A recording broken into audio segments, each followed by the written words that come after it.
Hello there, and welcome to the Sleepy History Channel. Tonight we drift out over the dark waters of the Gulf of Mexico. Far from shore, where the horizon dissolves into open sea, a towering offshore rig once stood above a well which was drilled deep into the earth. It was a triumph of modern engineering, a floating platform balanced above water so deep that sunlight barely reaches the ocean floor. From that distant place came one of the most dramatic industrial disasters in modern history, the Deepwater Horizon explosion. It began as a routine operation. Crews were finishing their work and preparing to leave the well behind. Yet somewhere far below the waves, pressure was building. Signals were missed. Systems failed.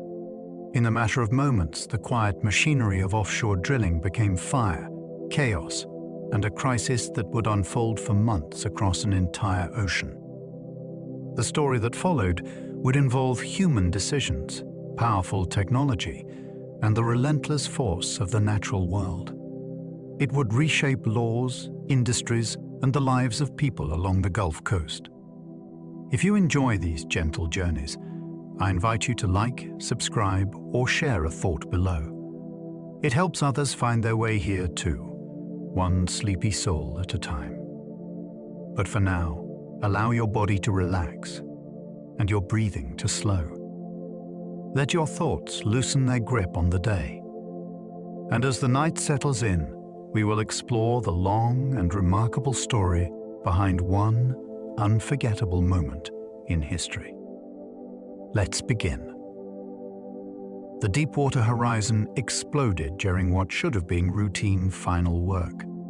On the night of April 20th, 2010, the crew were not chasing some dramatic new discovery. They were near the end of the job. The Macondo well had been drilled, and the platform was preparing for temporary abandonment before another rig would return later. That final stage should have felt almost ordinary, which is part of what makes the story so arresting. Catastrophe did not arrive during a bold experiment or a storm at sea. It arrived during paperwork, tests, and handoffs. Men who had spent weeks wrestling with pressure, mud, and steel were moving toward a more procedural phase. Yet deep below them, the well had not truly been subdued. That contrast is the hook at the heart of this disaster. Some of history's most devastating moments begin not with obvious danger, but with the false comfort of thinking the hardest part is already over. The rig did not merely fail, it became a floating firestorm. Deepwater Horizon was not a small structure that could be imagined as a simple boat or barge. It was a towering semi-submersible drilling rig, vast enough to hold sleeping quarters, work areas, machinery decks, cranes, and a helicopter pad. In ordinary times, it was a feat of offshore engineering, almost like an industrial island carried by the sea.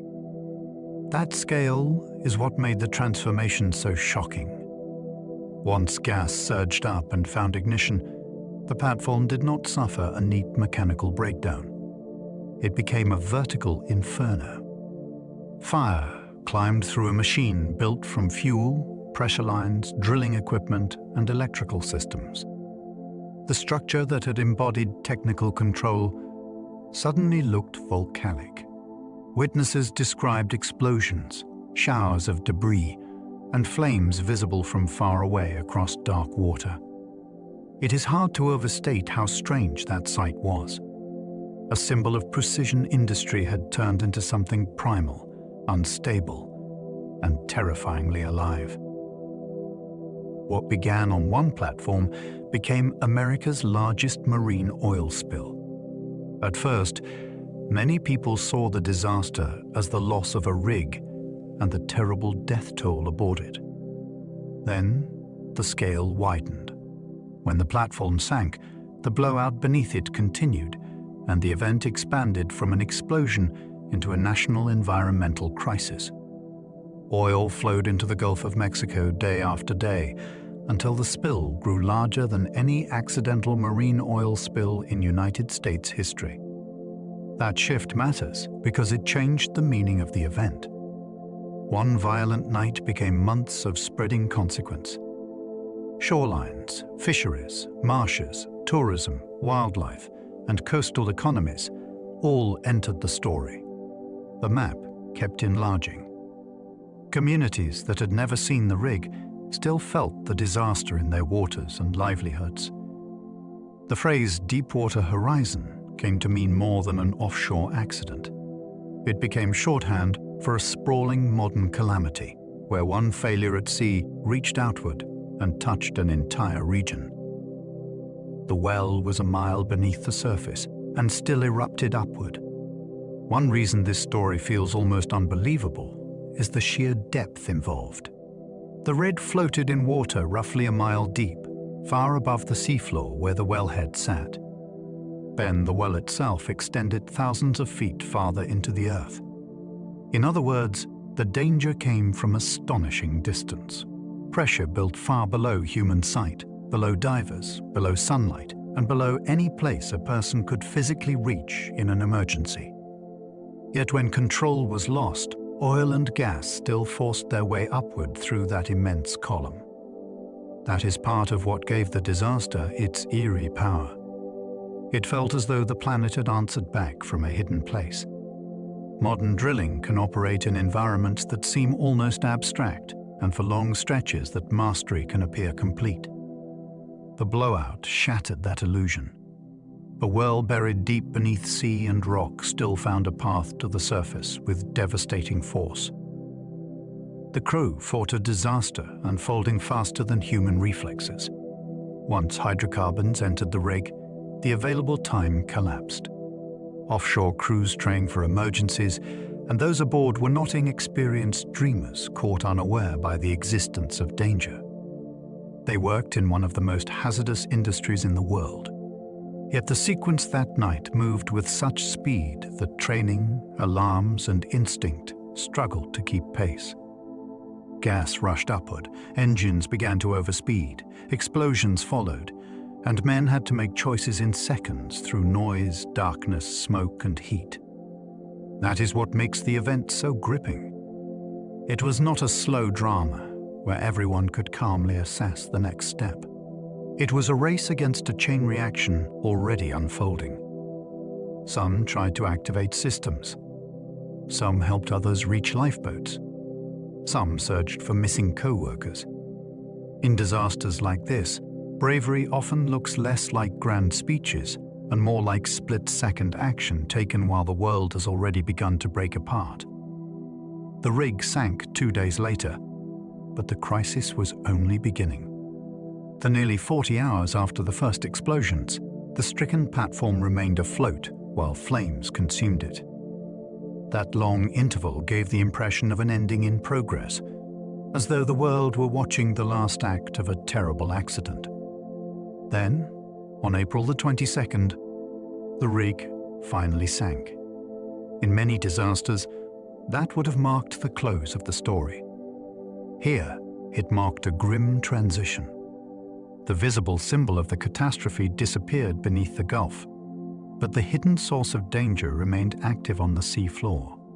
The sinking twisted and dragged parts of the drilling system down with it, creating a new tangle for engineers and responders to confront. Public attention shifted from the burning platform to the unseen well below. That change made the event even more unsettling. The fire had been dramatic and immediate. What followed was deeper, less visible, and in some ways more frightening because nobody could simply sail up and fix it. Oil poured into the Gulf for 87 relentless days. What gives this disaster its haunting scale is not only the explosion, but the duration. The leaking well was not stopped in a single heroic push or even in a difficult week of response. It flowed for 87 days. That span is worth dwelling on, because it turned emergency into endurance. Each sunrise meant more oil entering the Gulf. Each failed attempt to contain or stop the well carried the weight of another day added to the tally.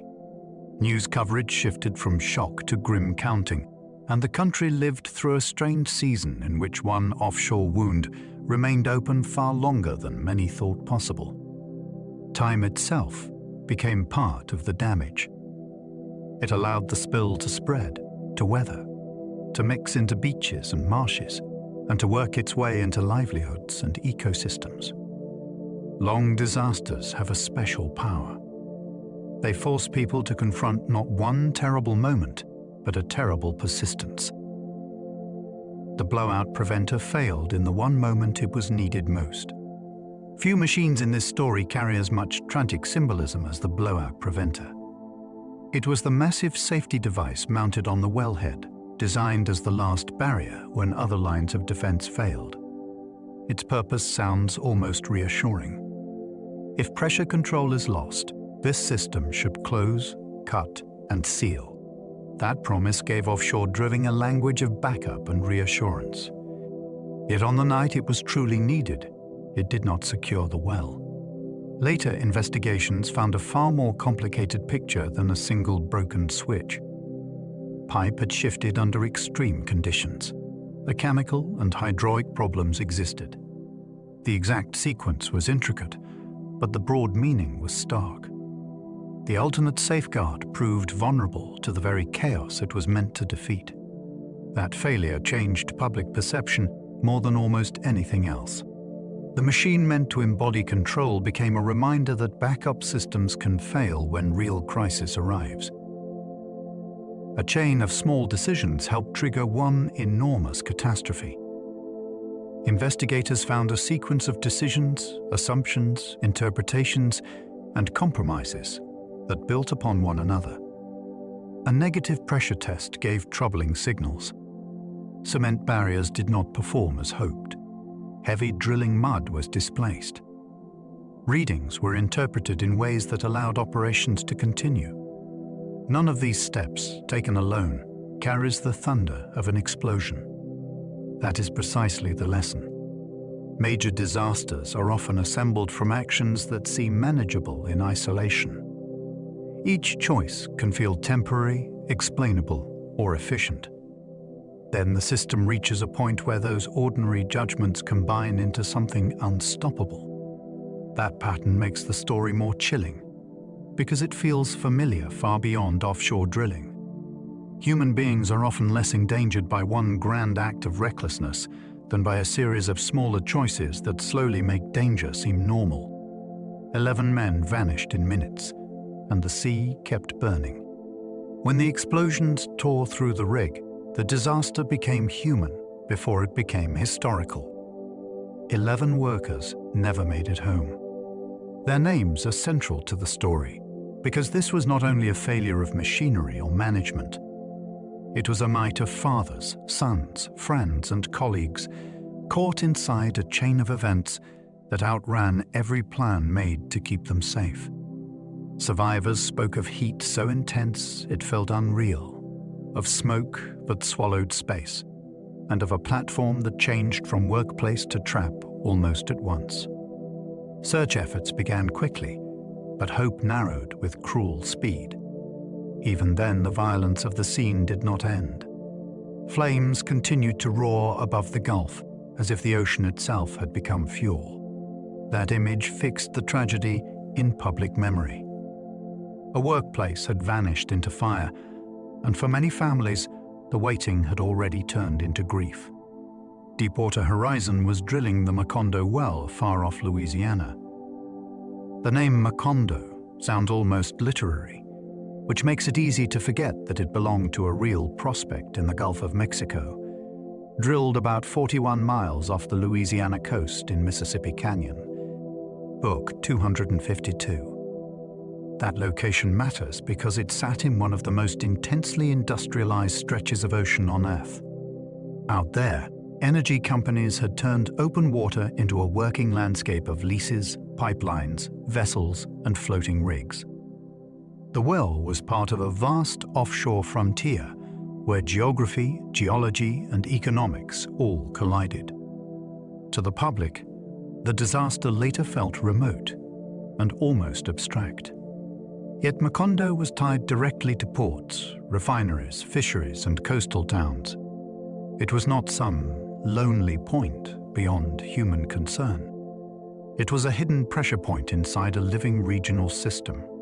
When that single well failed, the effects traveled outward from one leased block into the daily life of the Gulf Coast. The rig floated above water deeper than many mountains are tall. One of the strangest things about offshore drilling is that the human eye sees a platform on the surface, while the real drama lies in a vertical world below it. The water around Deepwater Horizon was about 5,000 feet deep. That is deeper than many famous peaks rise above the land around them. A person standing on deck could look out and see open sea, yet beneath that calm horizon lay a huge column of dark water before the seafloor even began. Then the drilling continued downward through layers of sediment and rock. This scale makes the achievement feel almost unreal. Engineers had learned to work at distances once reserved for submarines and science fiction. It also made the risk harder to grasp. The crew were operating over an abyss that few people will ever encounter. The platform seemed stable and inhabited, but below it stretched one of the least forgiving work environments modern industry has ever entered. The final explosion came during temporary abandonment, not full production. Many people imagine the disaster happening while the well was actively pumping oil to market, as though the accident belonged to the dramatic business of extraction itself. In fact, the operation was in a transitional phase known as temporary abandonment. The goal was to secure the well so the rig could leave and another unit could return later to complete it for production. That distinction gives the story a sharper edge. The platform was not celebrating success, nor was it wrestling with some wild first contact with the reservoir. It was trying to finish up and move on. Temporary abandonment sounds administrative, almost sleepy, which is why it catches the ear. History is full of disasters that strike during transition rather than climax. People begin shifting from battle mode to closure mode. Work changes texture. Attention can soften. That is what makes this phase so haunting. The explosion arrived not during the most obvious moment of danger, but during the illusion of winding down. Hydrocarbons surged up the well before the crew could regain control. The crucial change on that night was not just that something went wrong, but that oil and gas entered the wellbore with enough force to reverse the usual relationship between crew and machinery. During normal drilling, people guide the process by balancing pressure with mud, barriers, and equipment. Once hydrocarbons surged upward, the well itself began dictating events. This is why blowouts hold such a fearsome place in drilling culture. They are not simple leaks. They are moments when buried pressure takes command and turns the engineered pathway into an escape route. By the time warning signs become obvious, the movement can already be accelerating through thousands of feet of pipe. On Deepwater Horizon, the crew did try to respond. Yet the rising fluids were not waiting for calm analysis. They were racing toward the surface. That shift from control to pursuit is what gives the event its dramatic force. Humans were no longer running the system. They were chasing it. Gas reached the rig floor before the danger was fully understood. Natural gas is especially frightening offshore because it can arrive as both messenger and weapon. It announces a loss of control, and once it reaches the surface, it can ignite with devastating speed.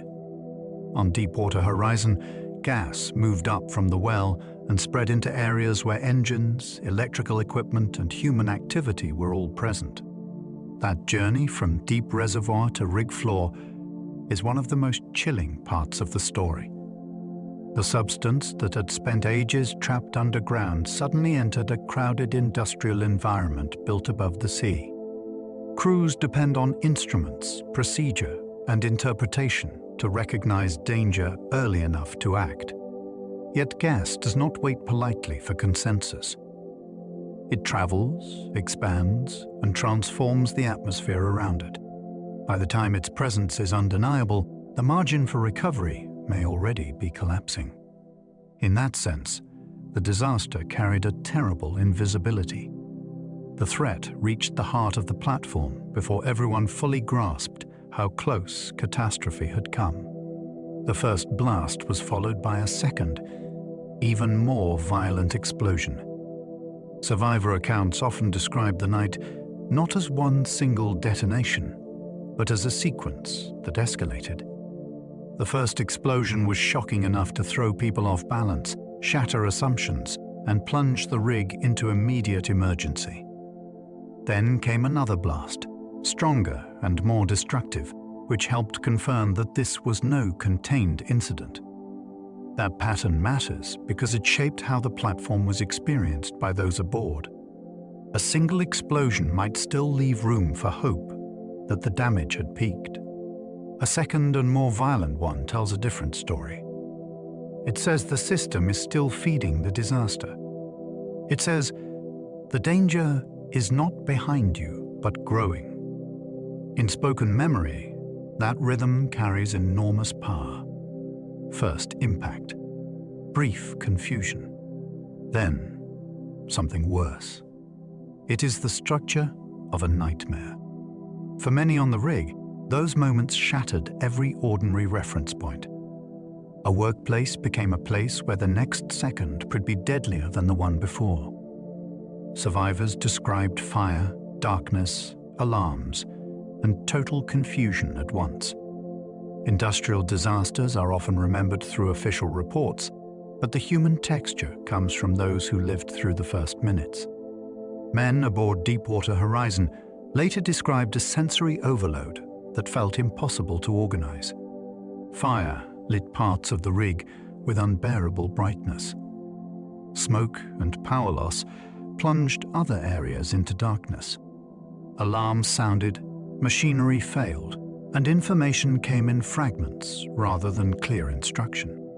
This makes it important because it reminds us that catastrophe is rarely experienced as a tidy sequence. It arrives as contradiction.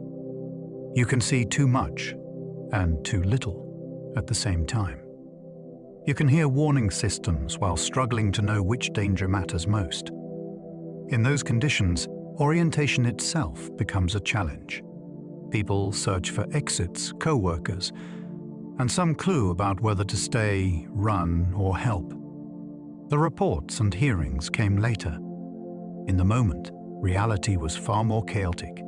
It was noise, heat, shadow, and urgent decisions made inside partial understanding. Some men escaped by lifeboat, while others leapt into black water. Few images capture the terror of the disaster more clearly than the different ways people were forced to flee. Offshore rigs carry lifeboats because evacuation is part of the design logic of life at sea. In an emergency, those enclosed craft offer the possibility of organized escape. Yet not everyone could reach safety through procedure. Some survivors ended up jumping from the burning platform into the gulf below. Think about what that means. One choice was to trust a designed route under pressure. The other was to leap from a flaming structure into nighttime water with debris, fuel, and uncertainty all around. Neither option belonged in any normal working day. The Black Sea itself became part of the drama. It was not simply a backdrop. It was where men fell, swam, waited, and hoped to be found. That contrast between lifeboat order and desperate jumping reveals how quickly emergency plans can give way to raw survival when events outrun structure. Rescue vessels arrived to a rig still blazing like a torch. When nearby ships and emergency craft came toward the scene, they were not approaching a wounded but stable platform. They were heading toward an immense burning structure that lit the Gulf night from miles away. That approach must have been unforgettable.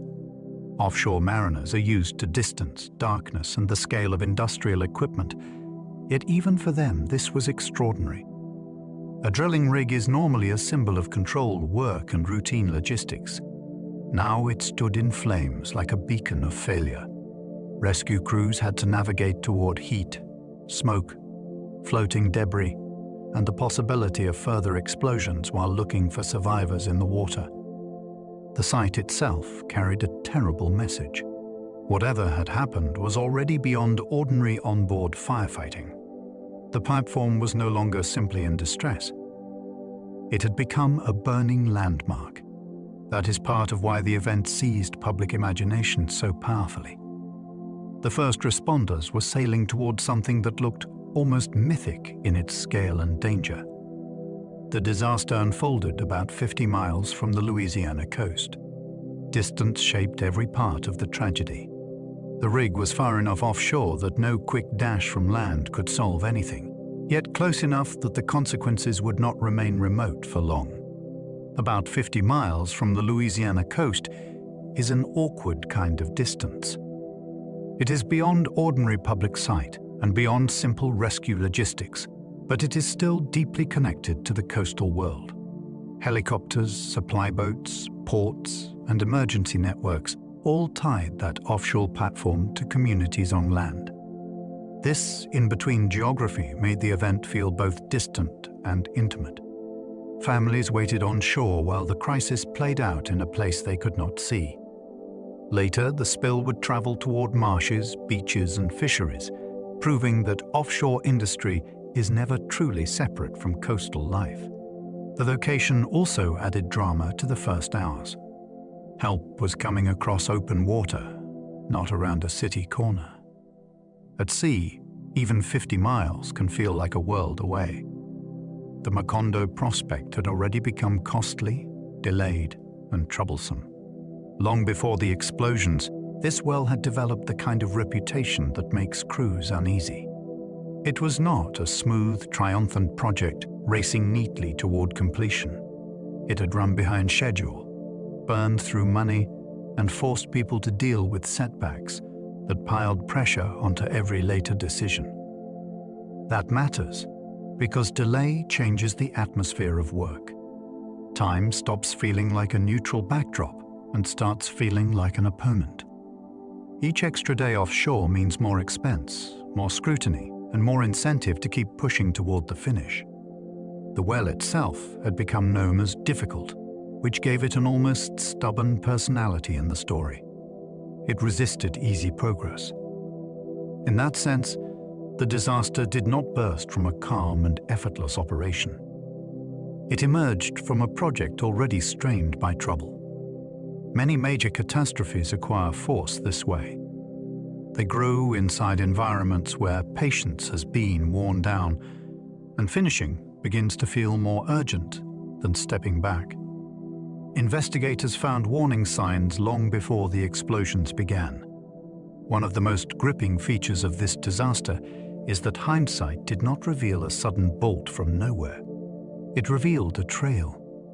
After the event, investigators examined documents, interviews, test results, and technical choices, and they found clues that the operation had been drifting toward danger before anyone on board saw the full shape of it. This is what gives the story its tragic tension. The signs existed, but they were scattered across time, departments, and interpretations. A concern raised in one stage could lose force in the momentum of the next. A signal that looked troubling to one person could seem manageable to another. Catastrophe often works like that. It hides in fragments. Only later do those fragments lock together into a pattern that feels painfully obvious. That is why this story continues to fascinate people far beyond the oil industry. It shows how disaster can announce itself repeatedly, yet still remain strangely hard to hear until the final moment. Pressure tests gave signals that should have stopped the operation.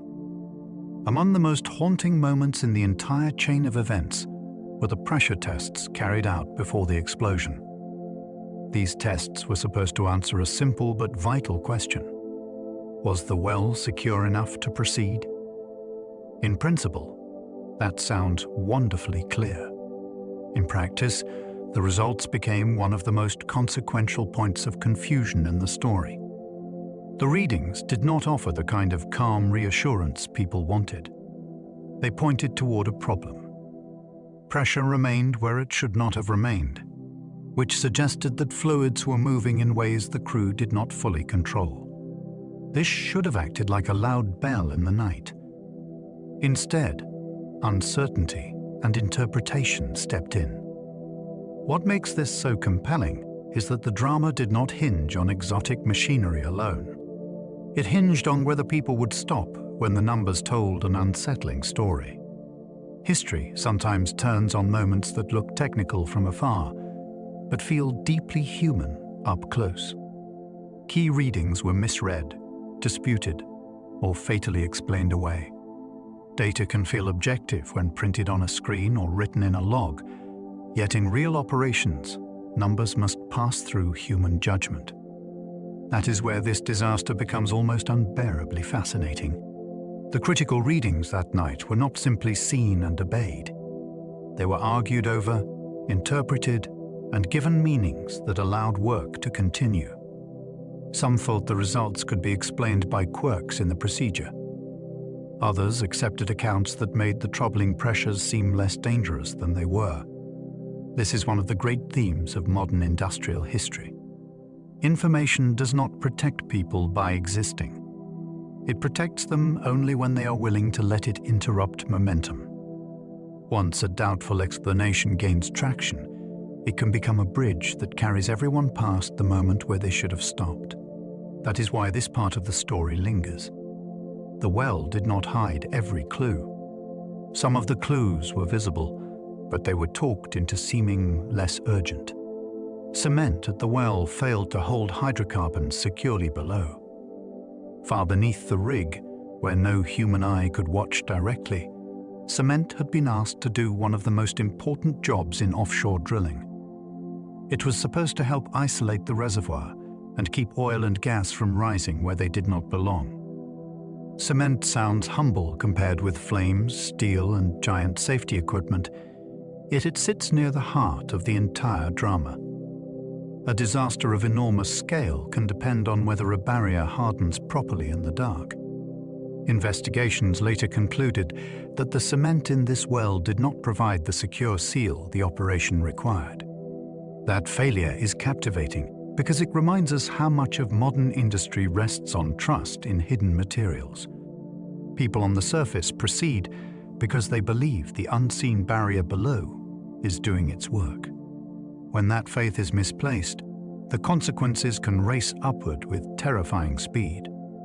In the story of Macondo, cement was not background detail. It was one of the silent hinges of fate. Temporary barriers proved weaker than the crew believed that night. A safe well is not protected by one defense alone. It depends on layers.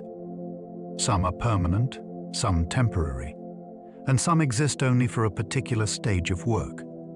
On that final evening, the people aboard believed they had enough separation between the dangerous reservoir below and the platform above. That belief was central to everything that followed. If the temporary barriers had truly been reliable, the night might have passed into routine memory. Instead, those protections were more fragile than they appeared. This is what makes the story so unnerving. The operation did not continue because people thought there was no danger at all. It continued because they believed the danger was contained. There is a profound difference between ignoring risk and trusting the wrong barrier. In many historical disasters, the most fateful mistake is not recklessness in the usual sense. It is confidence placed in a system that looks solid until the instant it is tested. Heavy drilling mud was replaced before the well was truly stable. Drilling mud does not sound dramatic, yet it is one of the great unsung tools of deep water control. Thick and heavy, it pushes back against the pressure of oil and gas below, helping keep the well in balance. On Deepwater Horizon, part of the late-stage operation involved displacing that mud and replacing it with lighter seawater. This was not some minor housekeeping task. It was a profound shift in the pressure picture inside the well. Once the heavier column was removed, the natural forces below had less weight pressing against them. That decision is so compelling because it sits at the crossroads of routine procedure and hidden peril. To the untrained ear, swapping one fluid for another may sound ordinary. In reality, it altered the contest between human control and reservoir pressure. If the well had been securely isolated, the change would have been manageable. If it was not, then removing the mud meant easing open the door at exactly the wrong time. Seawater then sat above a well still capable of kicking. A drilling crew never wants to discover that a well is still alive after its stronger control measures have been relaxed. Yet that is the eerie condition this story reached. With seawater in place above the lower parts of the well, the system no longer had the same built-in resistance it had under heavy mud. A well that remains capable of kicking under those circumstances is like a sleeping engine, left with fuel and a path to run. The danger lies in what cannot be seen directly. There may be no dramatic surface sign at first, only the quiet fact that the balance has shifted in favor of the reservoir. This makes the moment feel almost suspenseful in the purest sense. Everything appears calmer than it should. The sea above is vast and dark. The platform continues its tasks. Yet below, the conditions for a violent return have not been eliminated. The stillness is not safety. It is merely the pause before movement. A kick became a blowout once oil and gas surged upward. In drilling language, a kick is the warning stage, the unwelcome entry of formation fluids into the well. It is dangerous, but still potentially recoverable if recognized and controlled quickly enough. A blowout is something far worse. It is what happens when that intrusion escapes management and becomes a force in motion. That transition is one of the most dramatic turning points in industrial history because it marks the instant when a technical problem becomes a runaway event. On Deepwater Horizon, the kick did not remain a contained warning.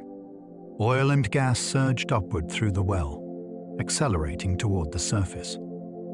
That is the moment the whole story seems to lurch into a new gear. Before then, there were decisions, signals, and opportunities to intervene. After that, speed and pressure took over. It is the difference between hearing the first crack in a dam and watching the flood break through. A troubling condition became an unfolding catastrophe with its own momentum. By then, the well was driving the disaster instead of the crew. There comes a point in some emergencies when human intention is no longer the dominant force. Plans remain, people still act, and courage still matters, but the system itself has slipped into command. That is where this disaster becomes almost elemental. By the final phase before the explosions, the crew were no longer shaping events in the steady, deliberate way drilling is meant to work. The well had seized the initiative. Pressure, flow, and mechanical consequences were now setting the pace. This idea is important because it helps explain why later actions felt so desperate. Once a deep well takes over, every response happens inside conditions it is creating moment by moment. The platform becomes reactive. The people aboard are no longer conducting a difficult operation. They are trying to survive one. That reversal gives the story its unforgettable force. A project built on control ended with buried geology dictating terms to steel, machines, procedures, and the men who had trusted them. The blowout preventer was supposed to be the final mechanical guardian. Far below the rig, mounted on the wellhead on the sea floor, sat the machine that carried perhaps the most dramatic promise in offshore drilling. If every earlier barrier failed, this device was meant to step in at the last possible moment and shut the well in. That promise gave it an almost mythic status.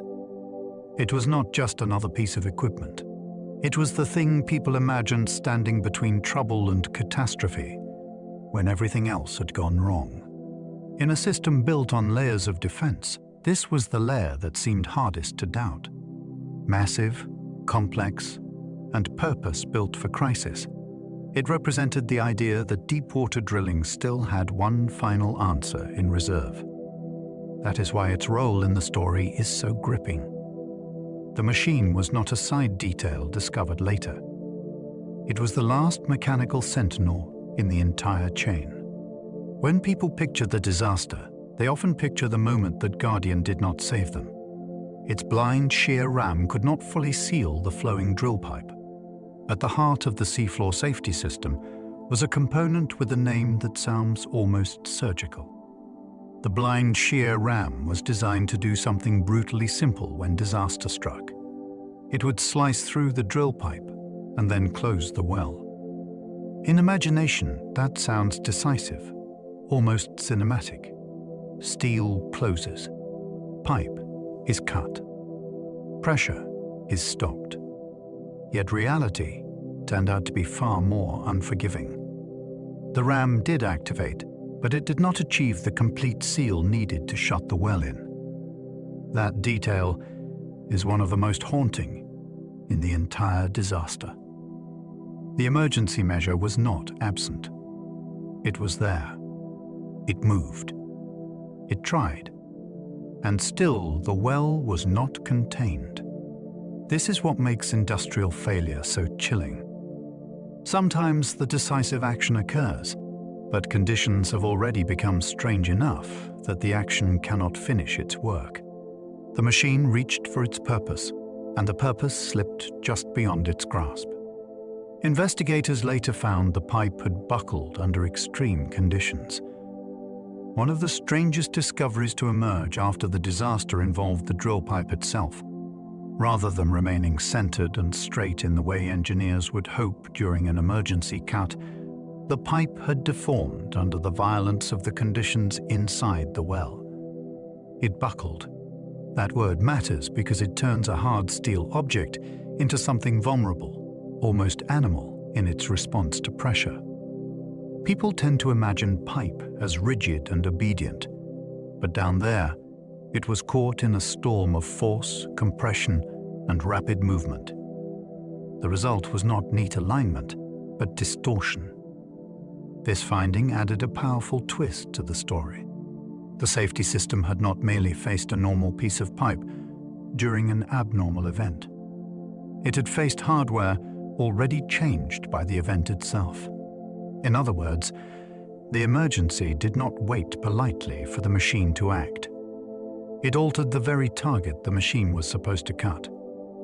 That is a chilling kind of sabotage by circumstance. That hidden buckling helped prevent a clean emergency cut. The tragedy of the failed seal becomes even sharper when you picture what the cutting mechanism needed in order to succeed. It was built to close on the pipe and shear it in a way that would allow the well to be sealed. But a bent or off-center pipe is a very different opponent from a straight one. The cut no longer happens under ideal alignment.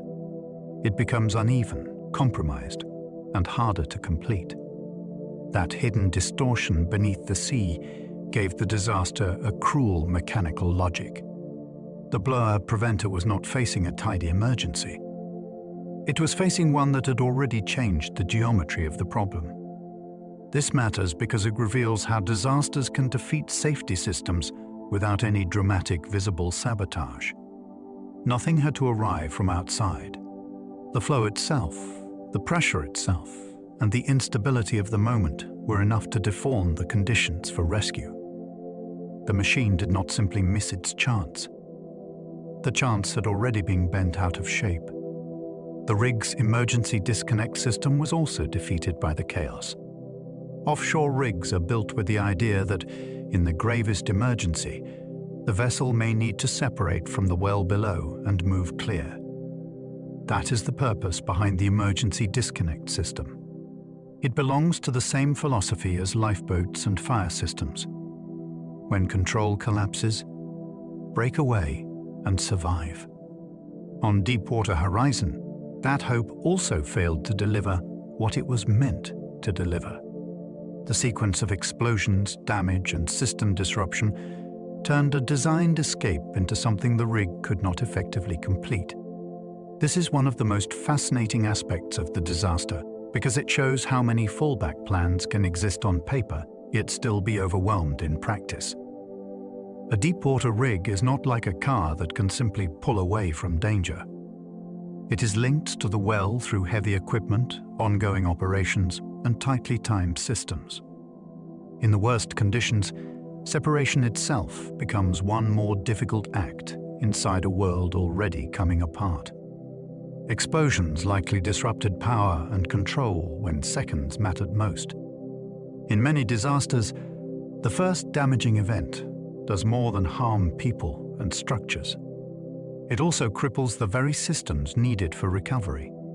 That likely happened here. Once explosions tore through the rig, the conditions required for precise emergency response began to disappear. Power could be interrupted.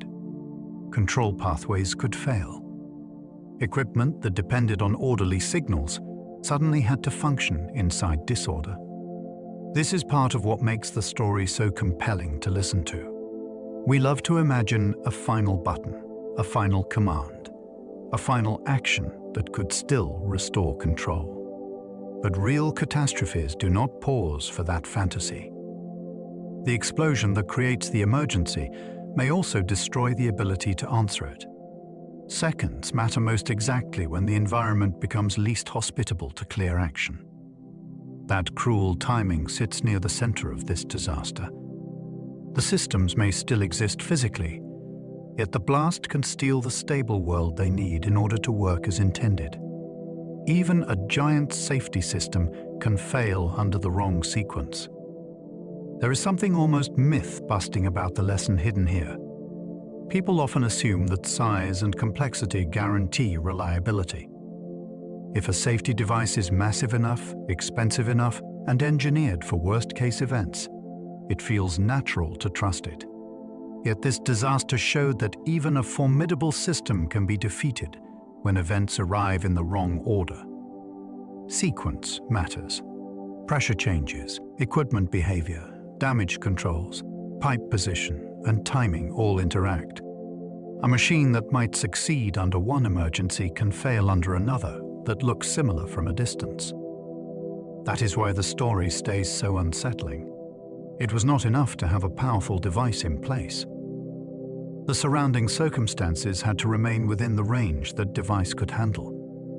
Once they drifted outside it, strength alone was not salvation. This turns the blowout preventer from a story about one machine into a larger story about systems. Safety is not just about having hardware. It is about what that hardware is asked to face. The most famous machine in the disaster became a symbol of false confidence. After the explosion, the blowout preventer entered public language in a way few industrial devices ever do. It became famous, almost infamous, because it represented more than a technical component. It represented the comforting belief that modern industry always has one last safeguard waiting in reserve. That belief did not vanish because people stopped valuing engineering.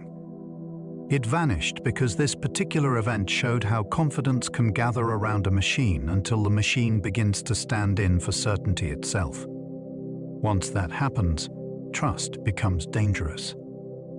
The device below the sea had been treated almost as proof that deepwater drilling remained manageable, even when things went badly wrong.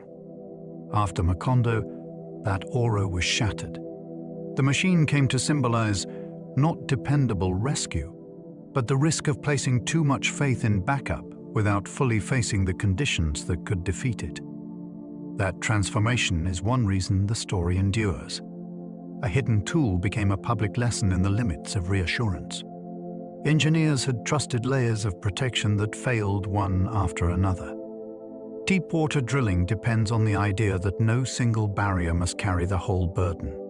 Instead, there are multiple defenses, each meant to catch trouble before it reaches the next stage. It is a sensible philosophy, and in theory, it offers resilience. If cement falters, another control should hold. If interpretation goes wrong, a mechanical safeguard should intervene. If one response misses the problem, another should still stand between the well and disaster. That layered design is part of what makes the Macondo story so absorbing. It did not collapse from a single snapped thread.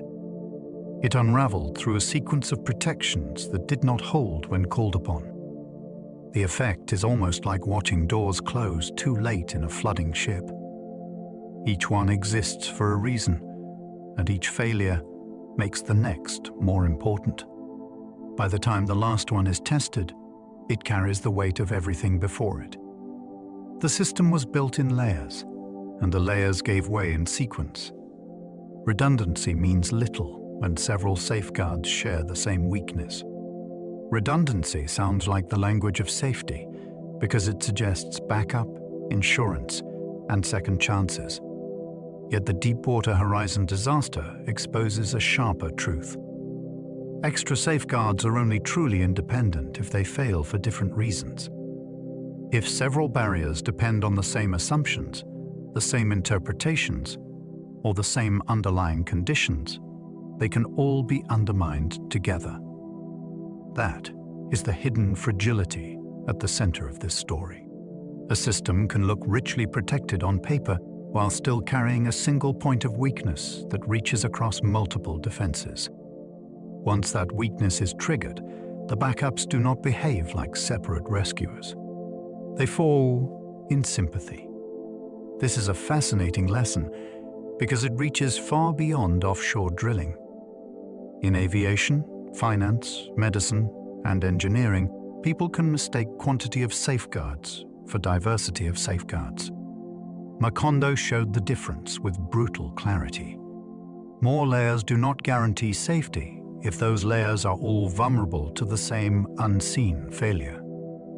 Deepwater Horizon itself was a marvel of modern offshore engineering. Before it became a symbol of disaster, the rig stood as one of the most impressive machines in the offshore world. It was designed for deep-water drilling at the frontier of what technology could manage, and that alone gives the story a strange grandeur.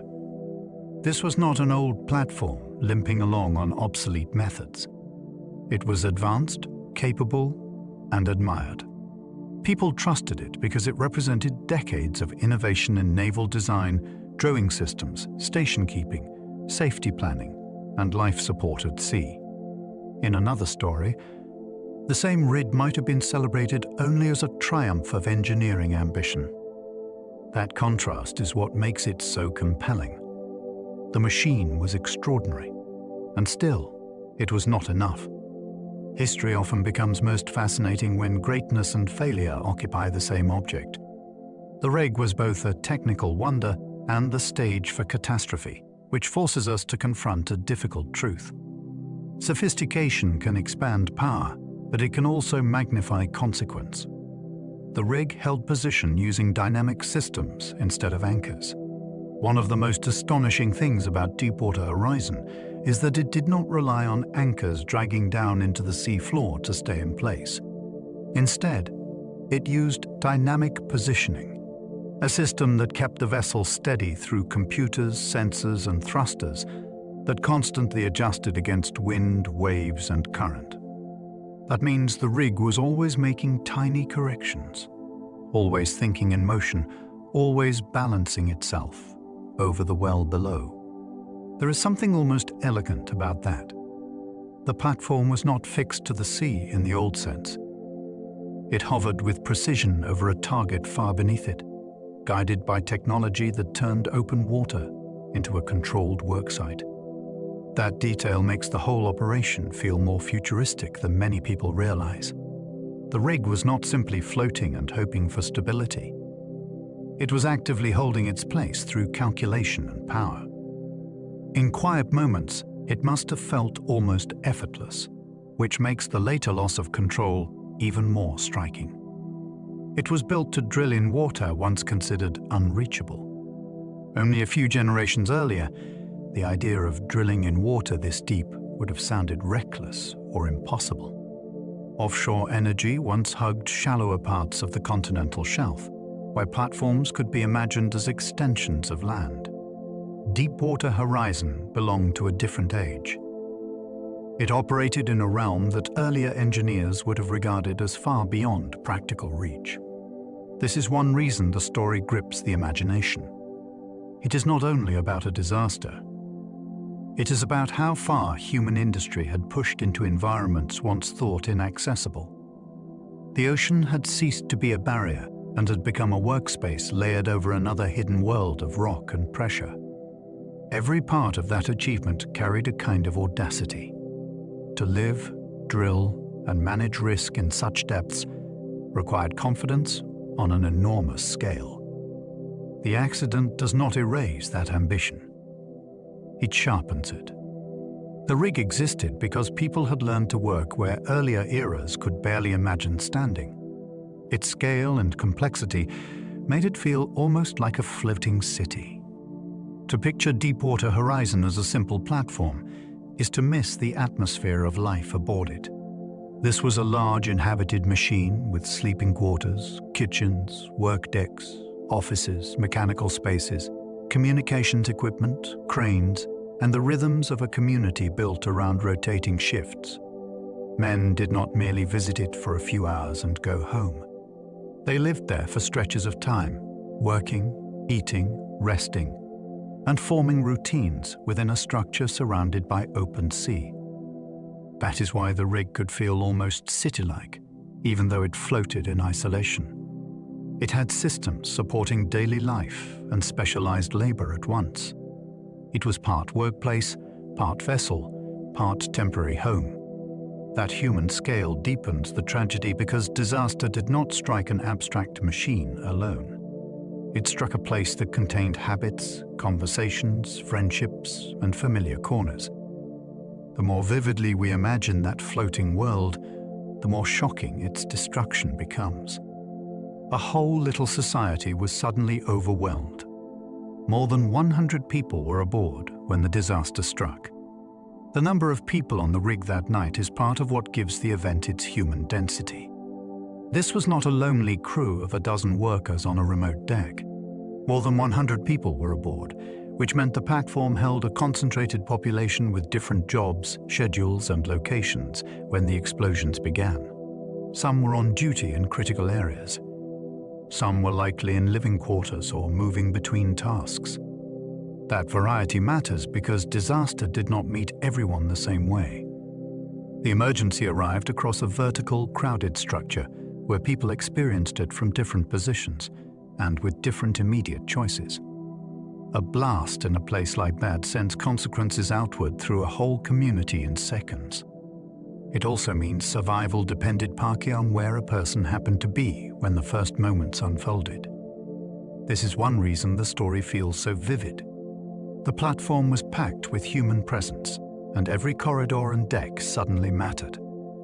Workers from multiple companies shared one dangerous chain of operations. The night of the explosion was not simply the story of one company acting alone on its own isolated machine. Deepwater Horizon was a meeting point for several firms, each handling different parts of a larger operation. That is part of what makes the event so fascinating from a historical point of view. Modern industry often works through webs of expertise rather than one single command structure. Specialists design, drill, cement, manage, inspect, and support different parts of the same project. In ordinary times, that arrangement can look efficient and rational. Each group brings its own skill. In a crisis, however, the seams between roles become much more interesting.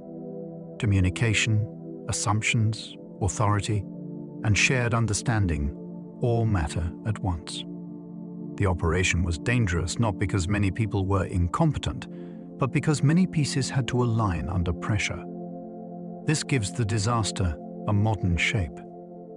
It was a chain of coordinated labor, and when that chain failed, it failed collectively. BP leased the rig, but Transocean owned and operated it. One of the details that catches many listeners by surprise is the distinction between the company that leased the rig and the company that owned and ran it. BP was the operator of the Macondo well, but Deepwater Horizon itself belonged to Transocean, which managed the rig and its crew. That arrangement reveals a lot about how major offshore projects actually work. The public often imagined one giant company doing everything under one banner, yet real industrial ventures are more layered than that.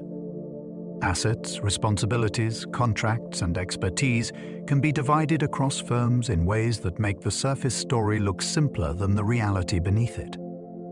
This matters because once the disaster happened, questions of control and responsibility became more complex than a single name could capture. Who made which decisions, who maintained which systems, and who interpreted which signals all became vital. The rig was one object, but it existed inside a network of corporate relationships that shaped how the work was done. Halliburton handled key cementing work tied to the well. Another important company in the story was Halliburton, which provided cementing services for the Macondo well. That detail matters because cementing is one of those specialized tasks that may sound narrow to outsiders, yet it carries huge significance in well integrity. The work is technical and mostly hidden from public imagination. No dramatic flames are involved. No towering metal structure draws the eye. Yet this quiet phase of the operation helped shape where the hydrocarbons stayed where they belonged. That is part of the fascination here. Enormous disasters can hinge on specialized work performed far from headlines. Halliburton's role places the story within a larger world of contractors whose contributions are essential, even when most viewers would never know their names without a catastrophe. It also reminds us that offshore drilling is not one heroic team acting in isolation. It is an orchestra of separate experts, and one crucial part of the score involved cement, placed deep in the well before the night unraveled. The catastrophe became a story of systems, not one single villain. People naturally search for a single culprit when something this terrible happens. A lone bad actor is emotionally satisfying because it makes the world feel simpler. Yet the power of the Deepwater Horizon story lies in how stubbornly it resists that simplification. Investigations revealed a broader systems failure involving design choices, test interpretation, organizational pressures, communication gaps, and emergency equipment. That does not remove human responsibility. It multiplies it. The event becomes more unsettling because it shows how catastrophe can emerge from an entire arrangement rather than one monstrous decision by one person in one room. This makes it fascinating in a deeper way. It is not just a scandal. It is a study in how modern systems behave under stress when no single layer is sufficient to stop the drift toward danger. The result is harder to explain, but more revealing. The disaster endures in memory because it exposes the weakness of whole structures, not merely the guilt of one villain. Responsibility spread across contractors, managers, equipment, and decisions. By the time investigators had untangled the disaster, responsibility did not settle neatly in one corner. It spread outward across organizations, supervisory choices, technical failures, and the judgments that linked them together. This is one of the reasons the story remains so absorbing. It behaves less like a crime with one obvious perpetrator and more like a map of interconnected accountability. Contractors had roles.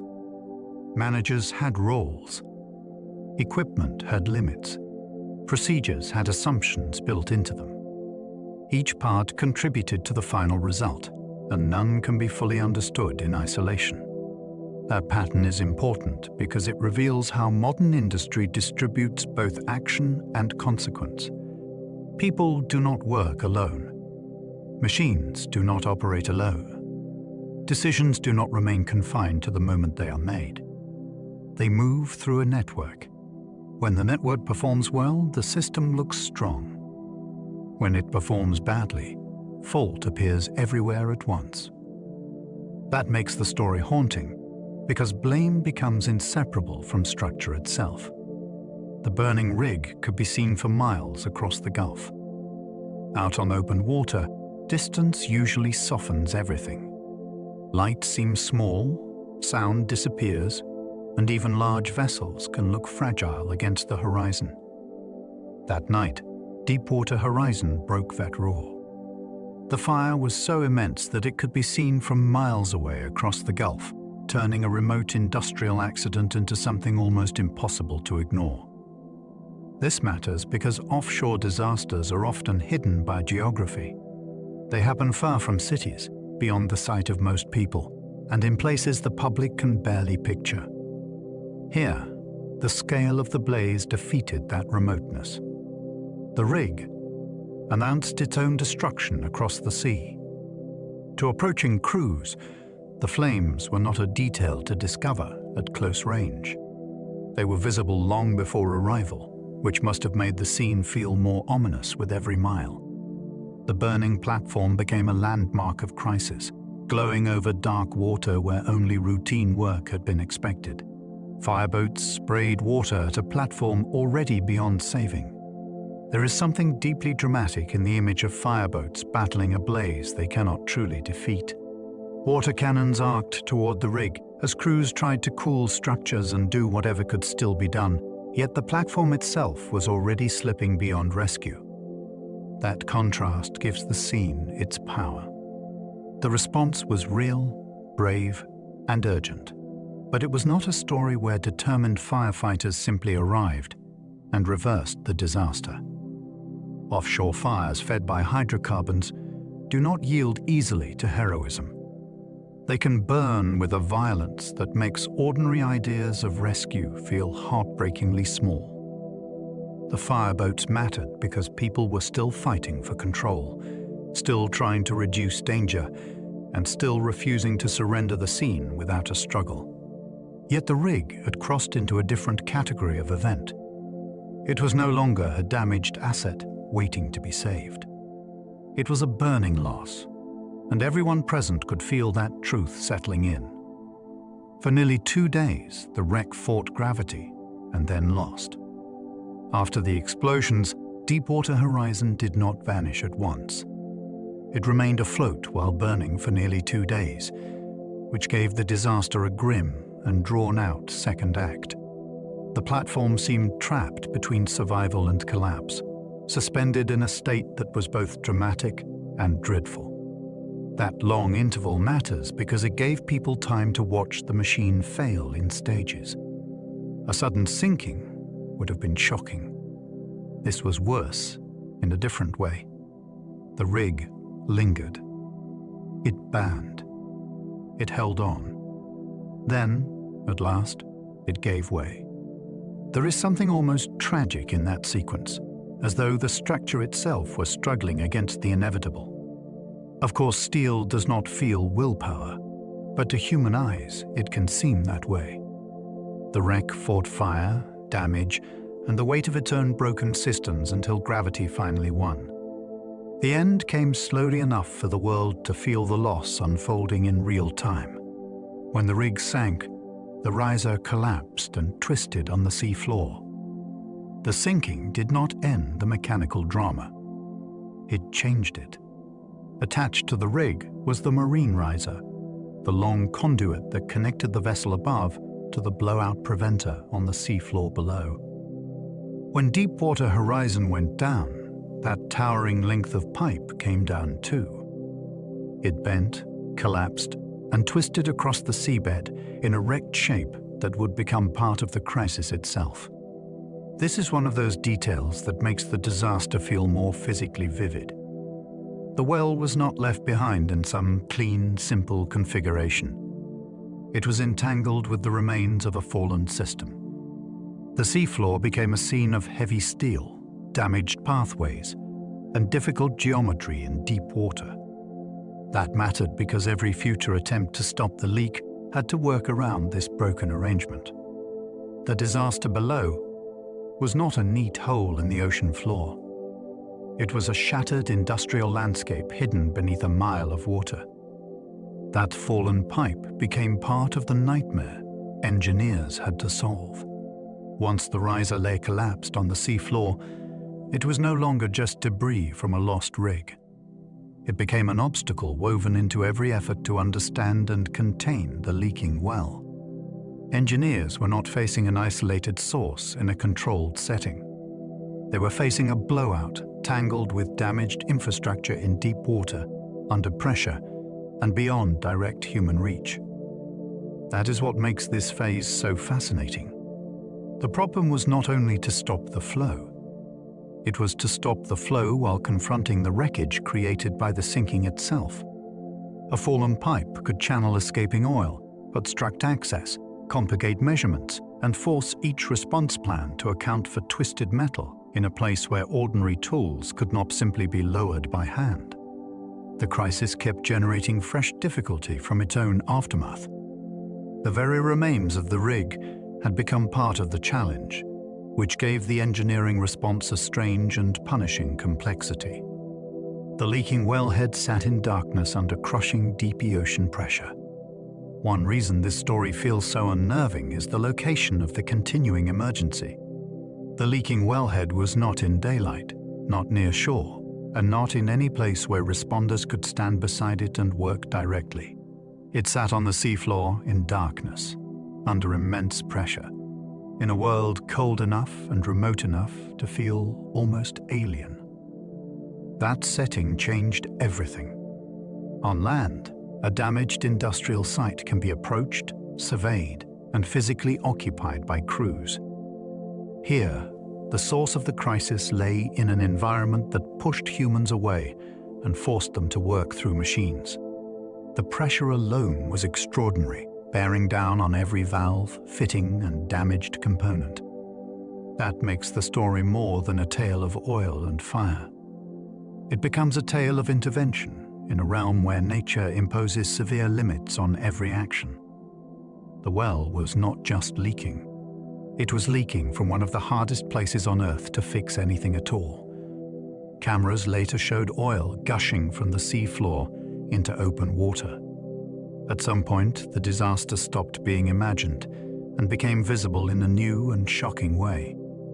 Underwater cameras sent back images of oil pouring from the damaged system on the seafloor, and those pictures changed public understanding almost instantly. Before that, many people pictured an offshore spill in familiar terms, perhaps a slick spreading from a ship or from surface damage. What they saw instead was a rupture in the deep ocean itself, with oil streaming out into open water from far below the waves. That image had enormous power because it made the invisible source real. Viewers were no longer hearing only estimates and technical descriptions. They were watching the leak in its own strange setting, illuminated by artificial lights in a dark underwater world. The footage made the event feel both scientific and almost surreal. It was industrial catastrophe seen at depth, where the ocean floor itself seemed to be bleeding into the sea above. The underwater images shocked viewers who had never seen a blowout. Most people had no visual vocabulary for a deep-water blowout before the Macondo disaster. They knew explosions from films, fires from news footage, and oil spills from shoreline images. But a live industrial failure on the ocean floor was something else entirely.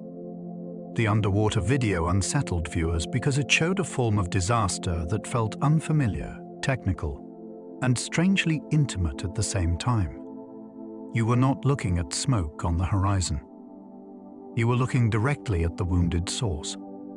That created a powerful new relationship between public and event. Suddenly, ordinary viewers were staring at pipes, valves, and plumes in a cold, mechanical landscape they had never expected to see. The footage stripped away distance without removing mystery. People could witness the leak, yet still feel overwhelmed by how little human hands could do down there.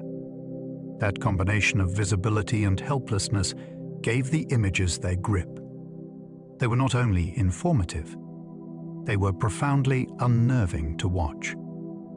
The disaster played out not just offshore, but live before the world.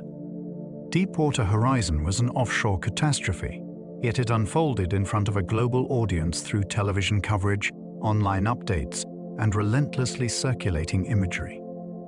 That changed the texture of the event in ways earlier industrial disasters had not faced. The public did not receive one finished summary after the fact.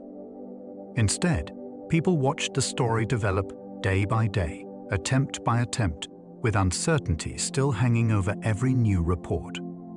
This created a strange intimacy between remote disaster and ordinary life. A blowout far out in the Gulf entered homes, conversations, and headlines with a steadiness that made it feel close, even when it was geographically distant. The story kept renewing itself because the crisis kept continuing. Every failed effort, every new image, and every revised estimate extended public attention. That matters historically because it helped shape how people understood risk, corporate accountability, and technological power. The event was not merely reported to the world. It unfolded in front of the world as it happened. It was one of the first industrial catastrophes watched in real time. Earlier generations often learned about major industrial disasters through newspapers, delayed broadcasts, or photographs released after the crucial moments had passed. Deepwater Horizon belonged to a more connected age. People could follow developments almost as they happened, which gave the event a very different emotional rhythm. It was not remembered only as a completed tragedy with known outcomes. It was experienced as an ongoing suspense story, except the stakes were real and the suffering was real. That real-time quality changed how the public felt uncertainty. Viewers did not know when the well would be stopped, whether the latest plan would work, or how large the damage would become. They lived inside the not knowing. That is one reason the catastrophe lodged so deeply in public memory. It was not simply a headline from the past. It was a crisis people inhabited through screens as the days unfolded. In that sense, Deepwater Horizon helped define how modern disaster would be collectively witnessed. Crews first tried to stop the well with machines never meant for this. One of the most gripping parts of the whole saga came after the sinking, when engineers had to confront a terrible fact. There was no ready-made playbook for sealing a disaster like this of such depth. The first response efforts were built from urgency, ingenuity, and equipment pressed into roles it had not originally been designed to perform. That gave the rescue phase an almost improvised quality, though the stakes were enormous. Every attempt carried the feel of invention under pressure. Tools from offshore operations became emergency instruments in a contest against a live well far below the surface. This is what makes the response so fascinating. It was not just a matter of opening a cabinet labeled solution. People had to adapt, rethink, and gamble on methods in conditions where failure would be visible to the world. The crisis revealed a strange truth about advanced industry. Even in a highly engineered age, catastrophe can still force people into improvisation. Remote vehicles became the hands of engineers on the ocean floor. Because the leaking wellhead lay in deep water beyond direct human reach, the fight against the blowout depended on remotely operated vehicles, or ROV, which moved through darkness carrying cameras, tools, and manipulator arms. These machines gave the response a distinctly modern character. Engineers on ships above could not descend themselves, so they worked through robotic extensions, guiding movements by screen and signal while the vehicles hovered beside damaged equipment on the seabed. There is something extraordinary about that image. Human judgment remained central, but human hands were absent. Instead, the work passed through machines acting as surrogates in one of the most hostile work environments imaginable. This changed not only how the response looked, but how it felt. Every turn of a valve and every inspection became an act of mediated control across a mile of water. The operation had the tension of surgery performed at distance, with steel arms moving where no person could safely stand. A giant containment dome failed when icy hydrates clogged it. One early idea seemed almost reassuring in its simplicity. Lower a giant containment dome over the leaking source, collect the escaping oil, and bring it under control. On paper, it had a certain elegance. Cover the problem, channel the flow, regain order. But the deep ocean is full of strange rules, and one of them rose up to ruin the plan. In the cold, high-pressure environment near the sea floor, methane and water formed icy crystals called hydrates. These hydrates clogged the dome and made the whole effort fail. That detail is one of the most fascinating in the story, because it sounds almost like a trap laid by the environment itself. The response did not stumble only over mechanics or logistics. It stumbled over chemistry behaving in a way that most people on land never have to think about. The ocean floor was not merely distant. It was actively weird, and its hidden physics kept turning clever plans into frustration. Top kill sounded decisive, but the well defeated that effort too. Few names in the response sounded more forceful than top kill. It promised action, control, and finality. The plan was to pump heavy drilling mud into the blowout preventer and well from above, pushing back against the rising oil and gas strongly enough to stop the flow. For a public desperate for resolution, it sounded like the moment the story might finally turn. But the well did not cooperate. Pressure, flow conditions, and the damaged state of the system made the attempt fail. This is one reason the response phase remained so compelling. Each new strategy arrived with a burst of hope and a language of mastery, only to meet the brutal complexity of the real situation below. Top Kill is memorable because it captures that rhythm perfectly. It felt like the kind of thing that should work. Its failure reminded everyone that the disaster was not only severe. It was stubborn, dynamic, and able to resist methods that sounded overwhelmingly powerful. Junkshot tried to jam the blowout preventer with debris. Among the most strikingly named response ideas was Junkshot, a plan that sounded almost absurd until you understood the desperation behind it. The concept was to inject pieces of material, things like rubber fragments and other debris, into the damaged blowout preventer in hopes of clogging pathways and helping stop the flow. It had a strangely improvised feel, as though engineers were trying to turn obstruction itself into a rescue tool. That is what makes it so fascinating to hear about. This was not polished textbook engineering unfolding under ideal conditions. It was problem-solving under pressure in the most literal sense, where even the language of the fix sounded rough and makeshift. Junkshot revealed how far the response had moved from routine offshore operations into something closer to emergency invention. The idea carried real logic, yet it also carried a sense of improvisation that the public could immediately grasp. The machine had become so damaged that even debris was recruited into the fight. Each failed fix showed how little precedent existed at that depth. Failure itself became one of the great teachers in this disaster. Every unsuccessful attempt to control the well revealed that the industry had entered territory where confidence exceeded experience. Deepwater drilling was advanced, impressive, and technically daring, but the Macondo blowout exposed how little real-world precedent existed for stopping a catastrophe of this kind in such deep water. That is part of what makes the story so powerful. The world discovered, in public, the difference between being able to drill at great depth and being fully prepared to contain a worst-case failure there. Those are not the same achievement. Each failed intervention stripped away another layer of assumed readiness. The response became a sequence of lessons learned the hardest possible way, with the Gulf paying the price. This gives the event a historical edge beyond one accident. It marked a moment when a sophisticated industry discovered that its reach into extreme environments had outpaced its tested ability to recover from disaster.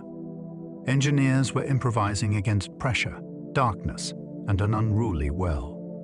What makes the response so dramatic is that it was never a clean duel between human ingenuity and a passive problem. The problem kept fighting back through the conditions themselves. Pressure from the reservoir remained fierce. The ocean floor remained dark, cold, and difficult to work in. The well was damaged, unstable, and unpredictable in its behavior. Against all of that, engineers were forced to improvise. That word matters here because it does not mean carelessness. It means adapting under conditions where no perfect script existed.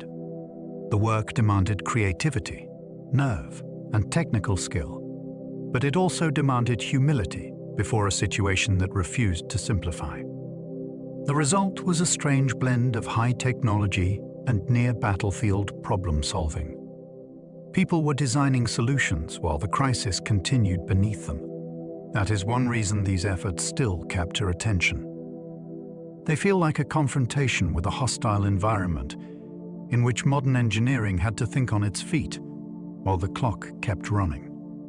The eventual capping stack became the turning point everyone needed. After weeks of frustration, one device finally brought the kind of progress the world had been waiting for. The capping stack was a specially assembled piece of equipment designed to fit over the damaged well and control the escaping oil. Unlike some earlier efforts, it did not feel like a hopeful patch laid over chaos. It felt like the response had finally found a tool equal to the moment. That is why its arrival carries such dramatic weight in the story. By then, the public had seen plans fail and confidence dissolve more than once. Hope had become cautious. When the capping stack succeeded in stopping the visible flow, it created a genuine turning point, one that felt earned through ordeal rather than announced through optimism. The device became memorable not simply because it worked, but because it ended a long period in which the well seemed to keep humiliating every attempt to master it. At last, control began to look possible again. When the flow stopped, the Gulf had already been changed. The moment the oil stopped pouring into the sea was immensely important, but it was not a magical rewind button. By then, the disaster had already altered ecosystems, economies, and public consciousness in ways that could not simply be undone by closing the source. That is part of what gives the story its lingering power. In many narratives, the climax and the resolution arrived together. Here, they did not. Stopping the flow was a victory, yet it came after weeks in which oil had spread through water, weather, marshes, and coastal communities. The Gulf that existed after containment was not the Gulf that existed before the blowout. People knew too much now. Scientists had too much to study. Families and workers had too much to reckon with. Even the emotional geography had changed. Certain places were no longer just places. They had become part of the memory of the disaster. Ending the leak mattered enormously, but it did not restore innocence. The well was later killed from below as well as above. The final defeat of the Macondo well required more than capping it from above. To make the kill secure, relief wells were drilled so that heavy mud and cement could be pumped into the well from below, sealing it more definitively within the geological structure itself. That ending is fascinating because it gives the story a deeper symmetry. The problem had risen from below, and in the end, the solution also had to come from below. It was not enough to place a lid on the visible wound. Engineers had to intersect the well in the subsurface and close the pathway more fundamentally. Relief wells are slow, demanding work, which means the final answer arrived not as one dramatic flourish, but as a patient, carefully executed act of underground precision. That makes the ending feel very different from the fiery beginning. The disaster opened in chaos and speed. It closed through persistence, geometry, and technical patience, with the Earth itself becoming the place where the final seal was made. Dispersants were used on a scale the world had rarely seen. As oil spread across the Gulf, responders turned to chemical dispersants in quantities so large that the response itself became part of the historical drama. These substances were meant to break slicks into smaller droplets, helping keep some oil from remaining in thick layers at the surface. On paper, that sounds practical. In public memory, it became deeply controversial. The scale alone was startling. This was not a small test or a minor coastal cleanup. It was one of the largest dispersant campaigns ever attempted, carried out during a crisis that already felt too vast for ordinary solutions. That gave the response a new and uneasy dimension. People were no longer only asking how to stop the oil. They were also asking what kind of remedy was being poured into the sea to confront it. The cleanup had become chemically active on a huge scale, which made the story even more gripping. Disaster was now being answered with another extraordinary intervention. Some dispersant was sprayed at the surface and some underwater. What made the dispersant campaign especially remarkable was not only how much was used, but where it was used. Aircraft sprayed it over surface slicks in ways the public could see and imagine. More startling still, dispersant was also injected underwater near the leaking wellhead itself. That second move gave the response a more experimental and unsettling character. The crisis was no longer being managed only where the oil met the sun and wind. It was being confronted in the deep ocean, inside an environment already strange, pressured, and poorly understood by most people watching from land. This split strategy made the event feel larger and more complex. One part of the response belonged to the familiar world of planes and sea surface operations. The other belonged to a hidden world near the source, where chemistry was being deployed in darkness to alter how oil behaved, almost from the moment it escaped. That was a startling leap in response method. That deep-sea application triggered years of argument and scientific study. Once dispersant began being used near the seafloor, the decision opened a long scientific and public argument that outlived the emergency itself. Researchers, regulators, and communities wanted to know what happened when oil and dispersant interacted in deep water, under cold temperatures and great pressure. Did it reduce surface harm in meaningful ways? Did it create new risks below? Those questions gave the aftermath an intellectual life that stretched far beyond the burning rig and the leaking well. The response had become a moving target for science. Laboratories, field studies, and long-term monitoring all had new questions to chase. That is one reason this story remains so fascinating. It did not end with cleanup equipment leaving the scene. It continued in debates over trade-offs, uncertainty, and what kind of damage is visible versus what kind is merely displaced. The deep-sea application became a symbol of modern crisis response under incomplete knowledge, where action had to come before consensus. Burning oil at sea became another haunting image of the response. Among the many strange sights produced by the disaster, one of the most haunting was the deliberate burning of oil on the water. Crews would corral portions of slick into thicker patches and ignite them, turning spill response into a scene of controlled fire on the open Gulf. That image had enormous emotional force. People were watching one environmental emergency answered with flame, as though the sea had become a place where fire itself was now part of cleanup. It felt both ancient and futuristic at once. There is something almost primal about burning away a pollutant. Yet this was happening within a huge modern industrial response, watched by the world. The method had practical goals, but it also deepened the surreal character of the catastrophe. Water, oil, smoke, and flame were all locked together in one scene. The response no longer looked like ordinary cleanup. It looked like a grim improvisation in which even destruction had been turned into a management tool. Thousands of vessels joined cleanup, rescue, skimming, and containment efforts.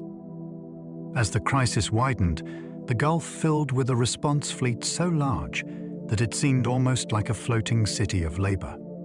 Thousands of vessels took part in different tasks, from rescue and transport to skimming oil, laying boom, supporting offshore operations, and carrying workers into affected areas. This scale matters because it shows how one broken well reshaped the daily traffic of an entire region. Boats that would normally have been fishing, servicing industry, or working other waters were drawn into a new campaign. The sea became crowded with purpose. Everywhere there were hulls, crews, equipment, and improvised routines built around the emergency. That gives the story a remarkable social dimension. The response was not only a technical effort directed by distant specialists. It became a broad mobilization of maritime life in the Gulf. In that sense, the spill created its own temporary world, a world of vessels and workers all orbiting the wound offshore.